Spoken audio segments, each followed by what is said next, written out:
지난주에는 성찬에 대해서 말씀을 드렸습니다. 성찬의 핵심은 피에 있고 예수 그리스도는 피로써 언약을 세우셨습니다.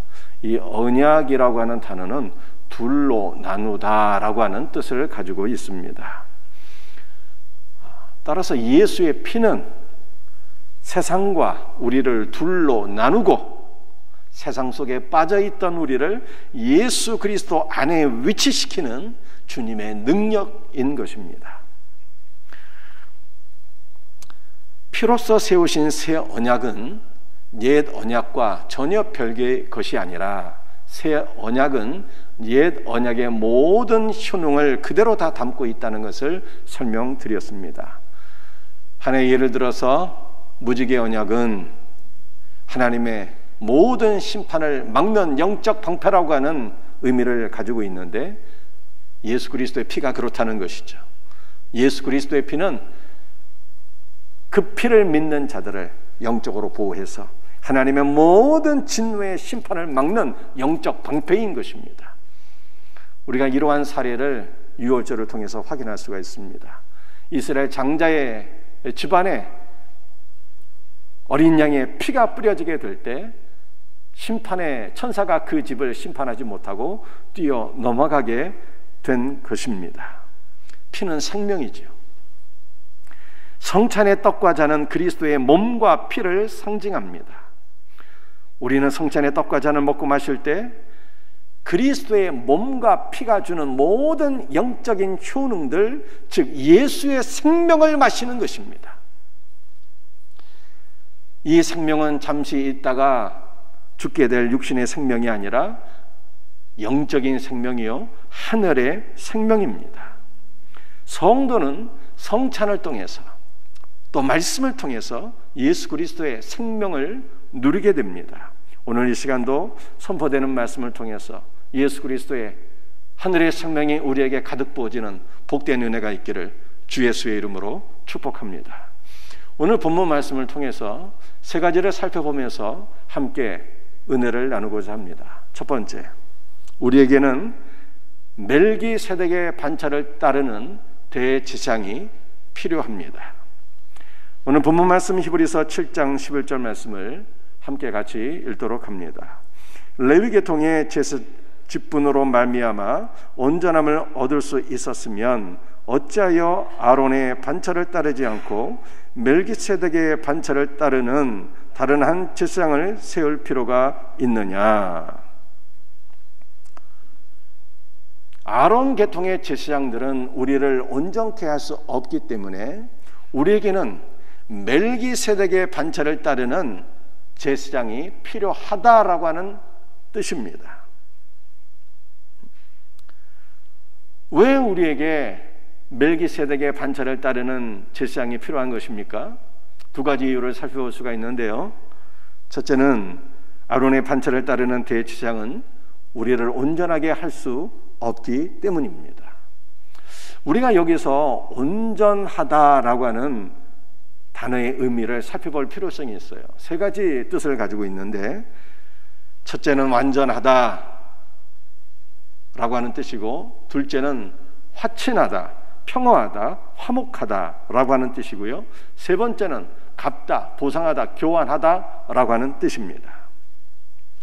이 온전함이라는 단어는요, 하나님과 우리 사이의 화평이 어떻게 이루어질 수 있는가를 보여주고 있습니다.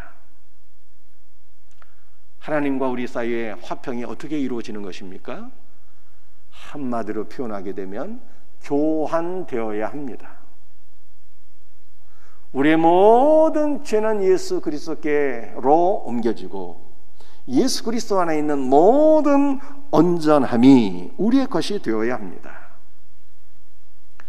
우리는 아직 온전하지 못한 자이나 주님께서, 온전하신 주님께서 우리 안에 내주하신 결과 하나님께서 우리를 온전하게 여기셨고, 그 결과 하나님과 우리 사이에 화평, 화목한 관계가 오게 된 것입니다. 레위계통의 제사장은 하나님과 우리를 온전케 할 수 없었기 때문에 멜기세덱의 반차를 따르는 대제사장 예수 그리스도께서 우리에게 오셨어요.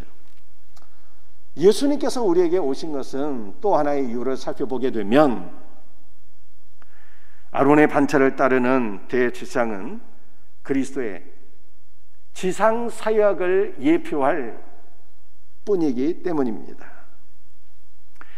구약시대 대제사장 아론의 사역은 희생과 피 흘림과 속죄함에 관한 예수 그리스도의 지상 사역만을 예표할 뿐이에요.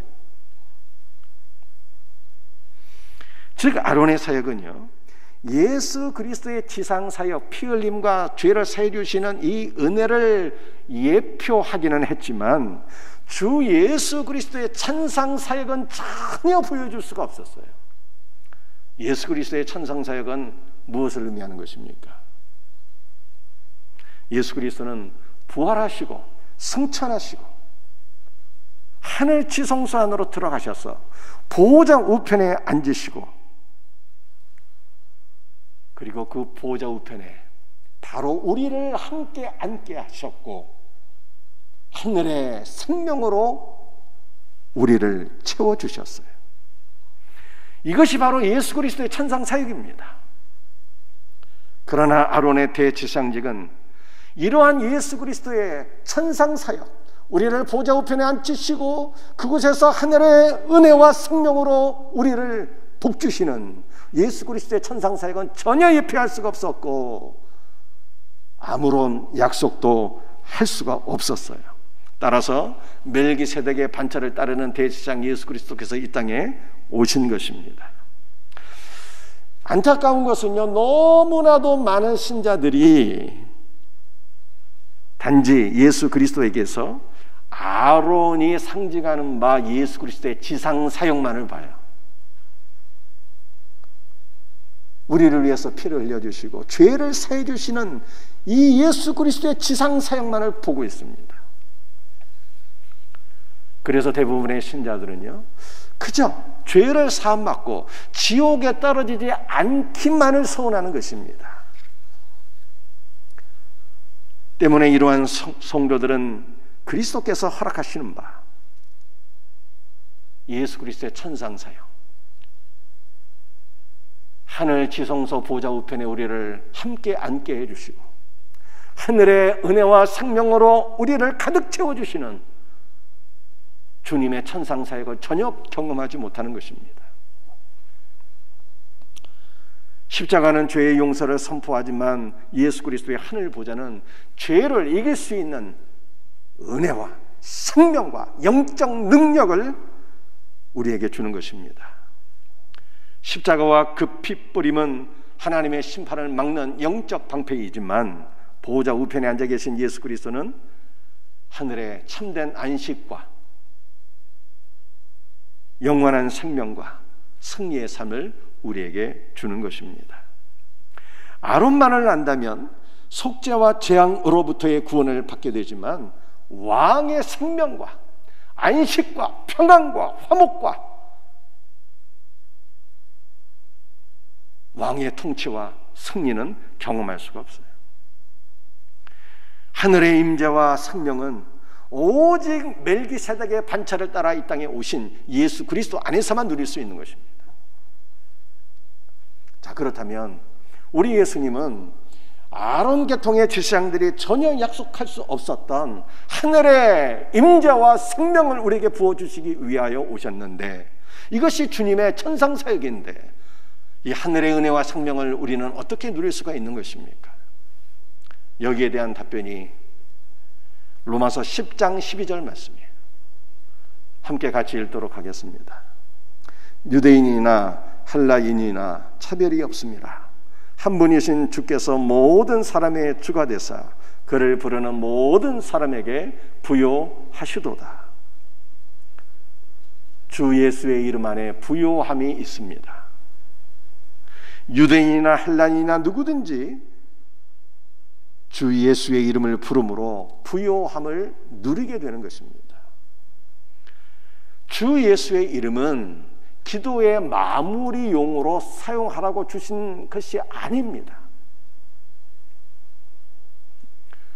나의 뜻을 구하고 세상의 것을 잔뜩 구하고, 그리고 기도를 예수 그리스도의 이름으로 기도드립니다, 이렇게 마무리용으로 사용하라고 주신 이름이 아닌 거예요.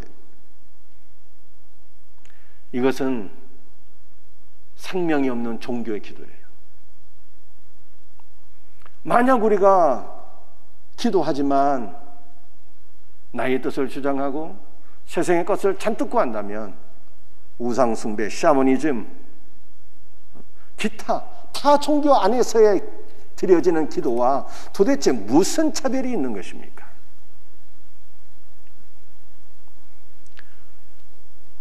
우리의 기도의 내용이 주의 이름이 되어야 합니다. 주님의 이름을 부를 때 성도는 하늘의 풍성한 임재와 생명을 누리게 됩니다. 주 예수의 이름을 부르는 것이 그리스도의 영을 마시고 그리스도의 생명을 누리는 길입니다. 사랑하는 성도들이요, 주 예수의 이름을 부르시기를 바랍니다. 주 예수의 이름으로 주 예수 그리스도를 구하시기를 바랍니다. 주 예수 그리스도의 이름을 부를 때 성령께서 우리 안에 임재하시고 우리 안에 운행하시고 주 예수께서 성령을 통해서 하늘의 생명으로 우리를 북주시는 이 놀라운 은혜를 경험하게 될 것을 믿으시기를 바랍니다. 두 번째,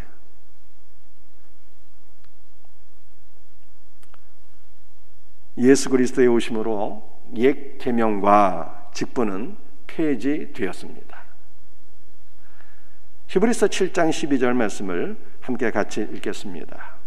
제사 직분이 바뀌어졌은즉 율법도 반드시 바꾸어지리니. 제사 직분이라고 하는 것은 제사장직을 의미하는 것이고요, 바꾸어진다는 것은 무슨 교환하다라고 하는 그런 뜻이 아니라 폐지가 되었다는 뜻이에요. 멜기세덱의 반차를 쫓는 영원한 대제사장이신 예수 그리스도의 오심으로 레위 계통의 제사장직은 폐지되었습니다. 제사장직이 폐지가 되었기 때문에 제사 제도 자체가 폐지가 되었어요. 제사가 폐지되었기 때문에 제사를 드리기 위한 건물, 성전 역시 폐지가 되었습니다. 때문에 예루살렘 성전의 휘장이 찢어지게 되었고 성전 자체도 AD 70년에 로마군에 의해서 완전히 붕괴되었습니다. 제사장직과 제사 제도와 제사를 드리기 위한 건물 성전이 붕괴되었기 때문에 이러한 모든 것들을 규정하고 있는 율법조차도 폐지가 되었어요. 때문에 히브리서 7장 18절에 이렇게 말씀하고 있습니다. 전에 있던 계명은 연약하고 무익함으로 폐하고.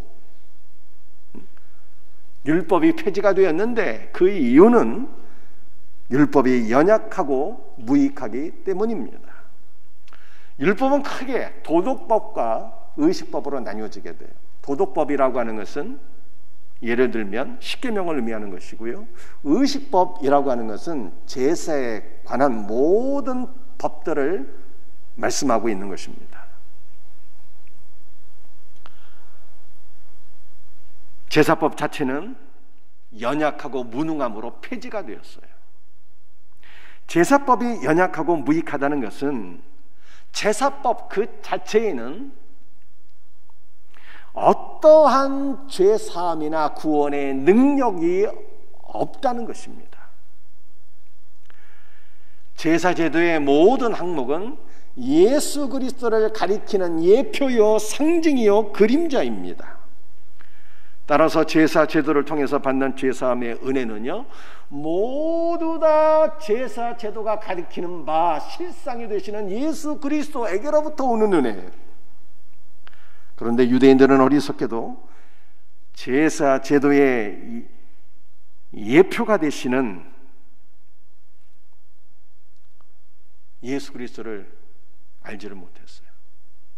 유대인들은요, 너무나도 안타깝고 어리석게도 제사 제도 그 자체가 예표나 상징이나 그림자가 아니라 그것 자체가 참이요, 그것 자체가 실상이요, 제사를 통해서 죄사함의 은혜를 받는 줄로 알았어요.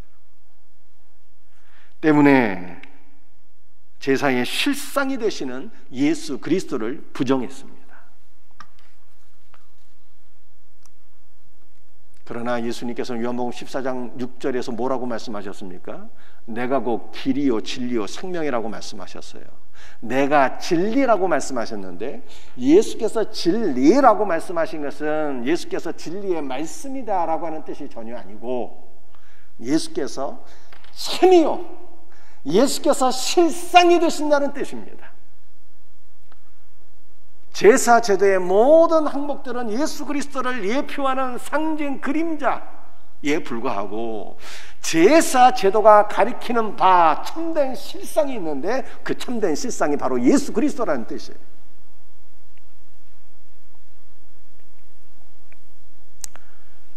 그런데 예표는 실상이 되시는 예수 그리스도를 부정하고, 실상이 되시는 예수 그리스도에게로부터 분리되는 그 순간, 그 어떤 죄사함이나 은혜를 줄 수가 없어요.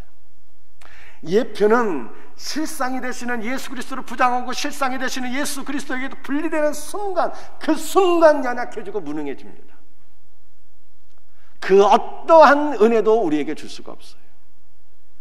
그러므로 실상을 부정하는 모든 예표는요, 다 폐지가 된 거예요. 자, 이 말씀을 통해서 몇 가지 우리의 적용점을 살펴보게 되면요, 제사가 폐지가 되었습니다. 따라서 기독교는 제사가 아닌 신령과 진리로 예배를 드리는 종교예요.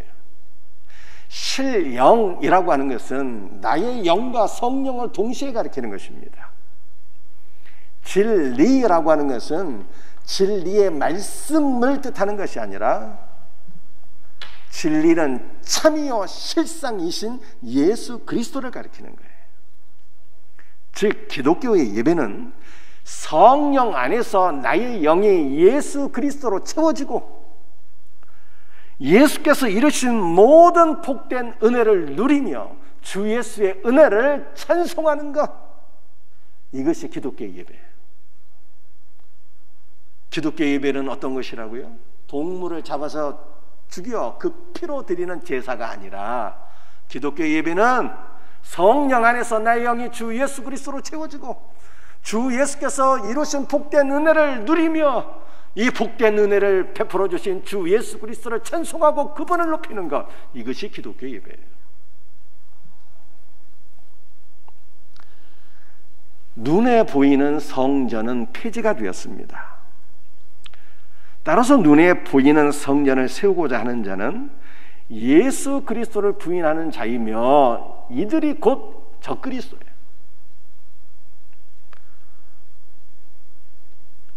지금 이스라엘 안에는 예루살렘 성전이 붕괴가 되었기 때문에 제3성전을 세우고자 하는 그 세력들이 있죠.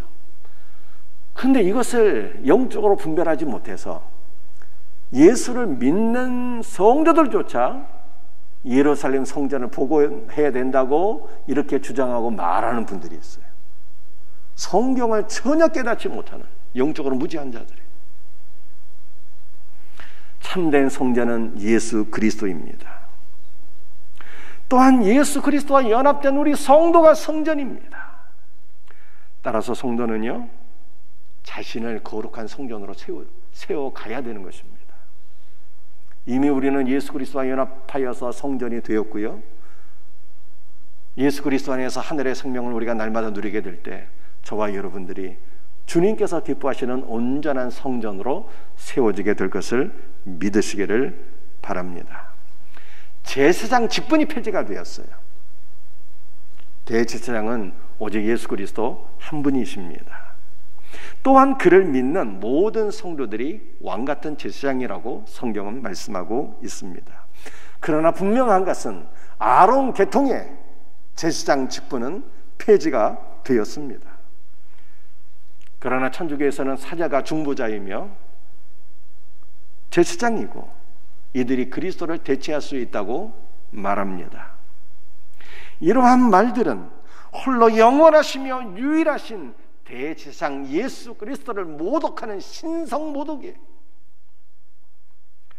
오늘날 천주교나 또는 기독교 안에서도 누군가 나만이 중보자여 제사장이라고 주장한다면 우리는 온 마음으로 그를 경멸해야 되는 것입니다. 제사장 제도는 이미 폐지가 되었어요. 제사장은 유일하신 왕 예수 그리스도 한 분뿐입니다. 세 번째, 성도는 예수 그리스도를 통하여 하나님께 가까이 나가야 합니다. 히브리서 7장 19절 말씀을 함께 읽도록 합니다. 율법은 아무것도 온전하게 못할지라 이에 더 좋은 소망이 생기니 이것으로 우리가 하나님께 가까이 가느니라. 율법은 아무것도 온전하게 못한다고 말씀하고 있습니다. 즉 구약적 제사 방식으로는 결코 하나님과 더불어 화목하게 될 수가 없어요. 이에 우리에게 더 좋은 소망이 생겼습니다. 더 좋은 소망이란 우리가 하나님께 나아갈 수 있는 길을 의미하며 우리는 이 길을 통해서 하나님과 더불어 화목하게 되는 것입니다. 이 더 좋은 소망이란 바로 우리 구주 예수 그리스도를 가리키는 것입니다. 따라서 성도는요, 반드시 예수 그리스도를 통하여 하나님께 가까이 나가야 합니다. 예수 그리스도를 통하지 않고 하나님께 가까이 나아가려고 하는 모든 시도는 비성경적인 것이고 적그리스도적인 것입니다. 유대교 신자들이나 예수 그리스도로 통하지 않고 하나님께로 가까이 나간다고 주장하는 것이지, 예수를 믿는 성도는 반드시 예수 그리스도를 통하여서 하나님께 가까이 나가야 되는 것입니다.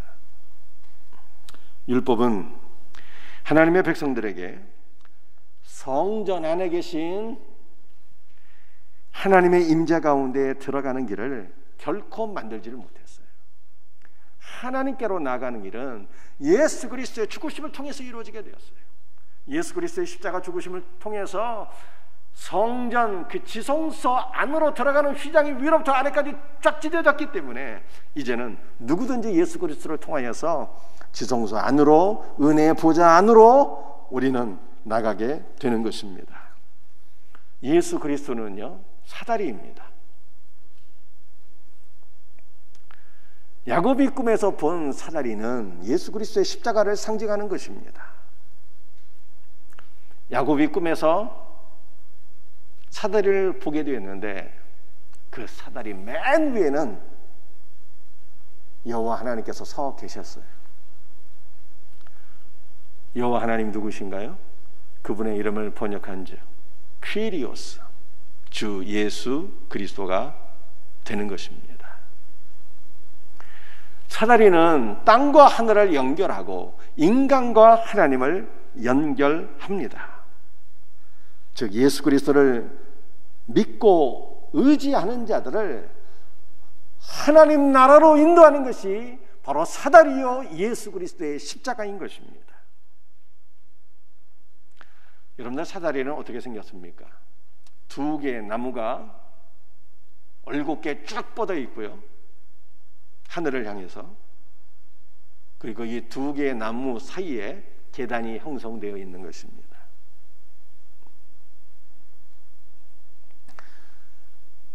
그런데 위로 하늘을 향해서 올곧게 쭉 뻗어 있는 두 개의 나무는요, 바로 구약과 신약 성경을 가리키는 것입니다. 성경 안에 예수 그리스도의 십자가가 충만하게 들어있는 것입니다. 우리는 예수 그리스도의 십자가를 통하여서, 즉 예수 그리스도를 통하여서 하나님 안으로 들어가게 되는 거예요. 여러분들, 이 해석은요, 누가 이렇게 성경을 해석했는가 하면은 사다리가 예수 그리스도의 십자가의 상징이라고 해석하신 분이 카파도기아 교부들 가운데 한 분인 그레고리우스라고 하는 분이에요. 기독교 역사에서 카파도기아 교부들은요, 굉장히 위대하고 탁월한 믿음의 조상들입니다. 니케아 종교회의에서 아타나시우스라고 하는 분이 아버지와 아들은 동일 본질이다, 아버지와 아들은 하나이다 라고 하는 것을 주장하게 되었어요. 그런데 거기까지였습니다. 그런데 그 이후에 콘스탄티노플 종교회의에서 이 카파도기아 교부들이 비로소 삼위일체를 형성하게 돼요. 완성하게 돼요. 아버지와 아들과 그리고 성령이 하나이다 라고 하는 이 삼위일체 교리를 카파도기아 교부들이 완성을 하는 것입니다. 그 교부들 가운데 한 분인 그레고리우스, 나지안주스의 그레고리우스라고 하는 분이 바로 야곱이 꿈에 본 사다리는 예수 그리스도의 십자가의 상징이며 우리는 예수 그리스도의 십자가를 통해서 하나님께로 가까이 나아간다, 이렇게 주장한 거예요.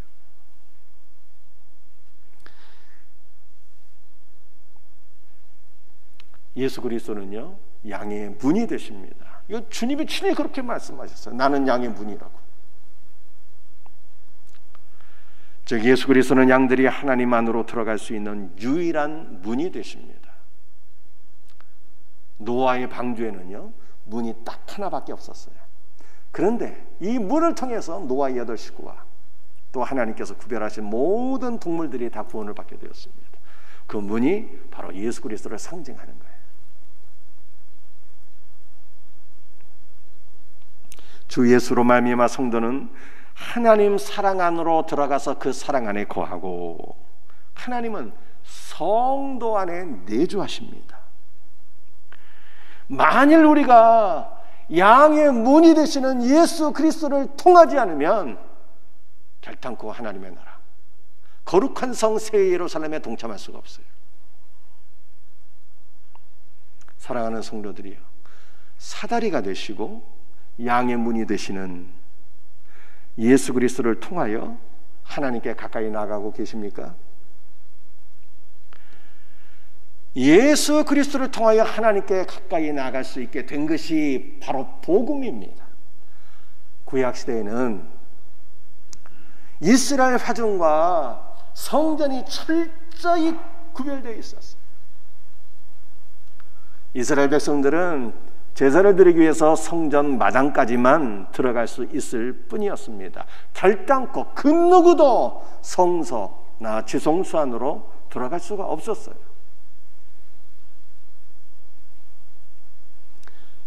그러나 예수 그리스도의 죽으심으로 말미암아 성전 휘장이 찢어지게 되었고, 이제는 예수 그리스도의 십자가의 죽으심과 부활을 믿는 자는 누구나 주 예수를 통하여 은혜의 보좌 앞으로 나가게 된 것을 믿으시기를 바랍니다. 사랑하는 성도들이여, 여러분들은 예수 그리스도를 통하여 하나님께로 가까이 나가고 계십니까? 그렇다면 여러분들은 이미 구원받은 자들이며 장차 주 예수께서 재림하실 때 영원하신 하나님의 나라, 거룩한 성 새 예루살렘에 동참하는 복을 누리게 될 것입니다.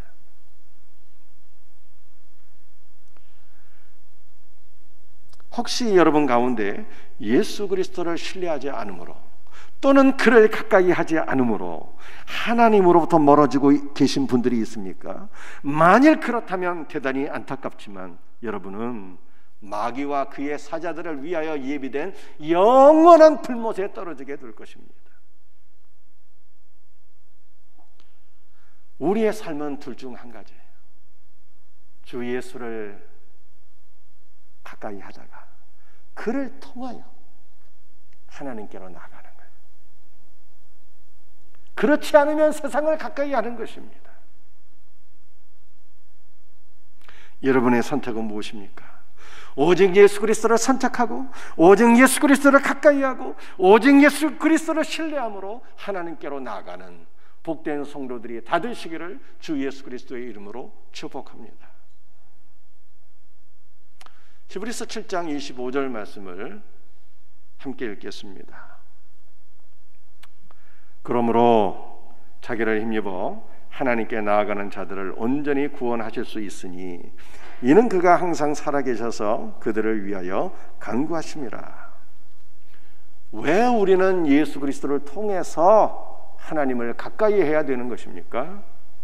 예수 그리스도는 자신을 통해 하나님께 가까이 나가는 자들을 온전히 구원하시기 때문입니다. 예수 그리스도는 우리의 구원자가 되세요. 예수 그리스도는 우리를 구원하시는데 당신의 몸을 통해서, 죽으심과 부활을 통해서 우리의 구원을 이루셨어요.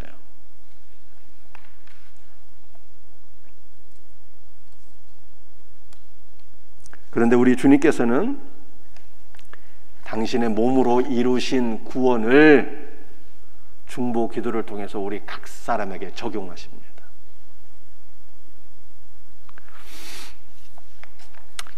오늘 본문에 나타난 간구하다라고 하는 이 단어는요, 예수 그리스도께서 우리와 하나님 사이의 중보자 역할을 해 주신다는 뜻입니다. 하나님도 한 분이시고 하나님과 사람 사이의 중보자 역시 한 분이시니 그는 예수 그리스도입니다. 지금 이 순간에도 예수 그리스도는 우리의 구원을 위하여 아버지 하나님께 항상 간구하고 계십니다. 그러므로 우리 주께서 이루신 구원을 우리는 예수 그리스도의 중보 기도를 통해서 누리게 되는 것입니다. 제가 여러분에게 한 가지 질문하겠습니다. 성자 예수님도 죽은 자를 살리시는 우리의 구원자, 전능하신 하나님이신데 왜 성자 예수께서 성부 하나님께 우리를 위해서 중보기도 간구해야 되는 것입니까?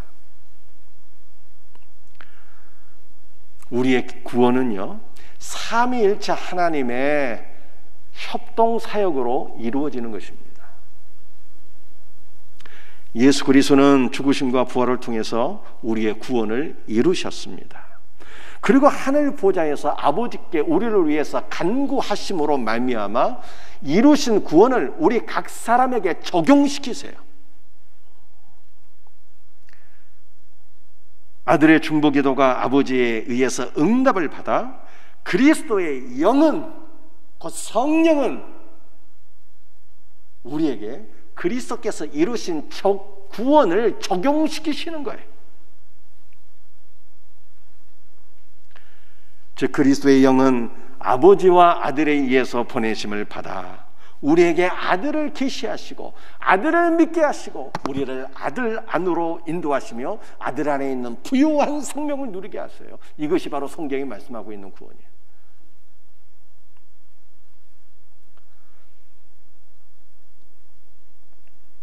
구원은 삼위일체 하나님의 연합사역이라고 말씀드렸습니다.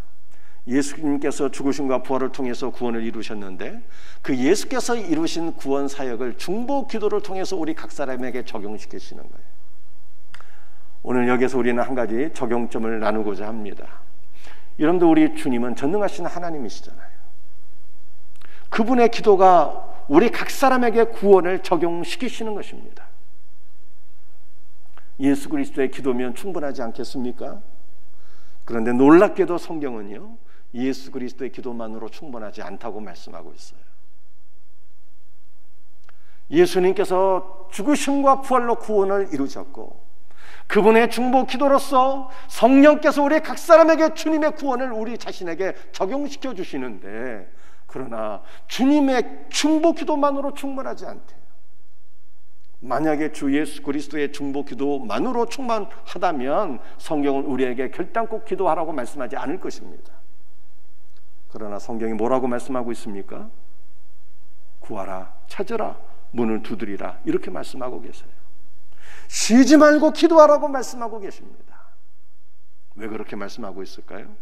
그것은 주 예수 그리스도의 중보 기도 위에 우리의 기도가 얹어지게 될 때 비로소 하나님의 뜻이 온전히 이루어지기 때문입니다.